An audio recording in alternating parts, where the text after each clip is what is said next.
তো guys, welcome back my video. Nipon মিডিয়াতে স্বাগত সবাইকে। আজকে এসেছি ঘুরতে ঘুরতে মাঠে। পেছনে আছে মিত্তুন, এখন মাছ ধরবো আমরা। এই দেখুন পেছনে কলা বাগান। সবাইকে স্বাগত আমার চ্যানেলে। অবশ্যই ভিডিওটি ভালো লাগলে লাইক দেবেন। এই আজকের মিনি ব্লগ মাছ ধরা, মূলত মাঠে মাছ ধরতে এসেছি, লাইন ধারে পানিফল খাটে। সঙ্গে রয়েছে মিত্তুন। মিত্তুন অ্যাজ এ গুড বয় খেয়ে গেল না, ঠিক আছে। ছিপ, এই যে দেখুন আমার ছিপ কল করে রেখেছি, মানে রেখেছি। মিথুন এখন এই বড়শিটা ঠিক করছে। বড়শি problem, no problem, thank you, no problem.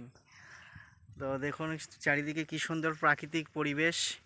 প্রাকৃতিক পরিবেশের মধ্যেই পেছনে কাদা জল, এই মানে কলা বাগান আর খাদের জল পুরো লেভেল হয়ে গেছে। এটা আমরা বাগান দিয়ে এলাম খুব কষ্ট করে। মাছ এখনও একটাও পাইনি, মাছ ধরবো। ভিডিও করার পরে মাছ ধরতে আমরা বসবো। তা আপনাদের উদ্দেশ্য কিছু বলেই আমরা শুরু করব আজকের মাছ ধরা পর্ব 1। পর্ব 2 চলবে বিকেলবেলায়। বিকেলবেলা আবার একটি ভিডিও নিয়ে আসবো। তো আমাদের চ্যানেলটি অবশ্যই সাবস্ক্রাইব করবেন নিপন মিডিয়া, এবং ফেসবুক পেজটি ফলো দেবেন নিপন দাস 007, এবং প্রোফাইলে থাকবেন। আমার সঙ্গে আছে মিত্তুন। মিত্তুন খুবই ভালো ছেলে, যেখানে যাই সাথে করে নিয়ে যাই।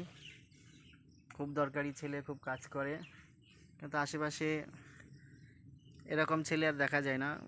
মনে হয় হীরের টুকরো, সোনার টুকরোর মতো। যাই হোক গাইস, আজকে আর বেশিক্ষণ সময় নেব না, আপনাদের মাঝে এইটুকুই বলতে এলাম।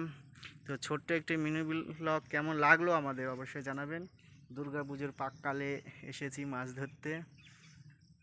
থ্যাংক ইউ গাইস, আপনাদের অসংখ্য ধন্যবাদ জানিয়ে পূর্ণিমা মিডিয়ার যে চ্যানেলটি ছিল সেটি আর নেই, এখন নিপন মিডিয়া চ্যানেল পক্ষ থেকে ধন্যবাদ জানিয়ে আজকের মিনি ব্লগ শেষ করছি। Tata, bye bye. এই শুধু ছাড়।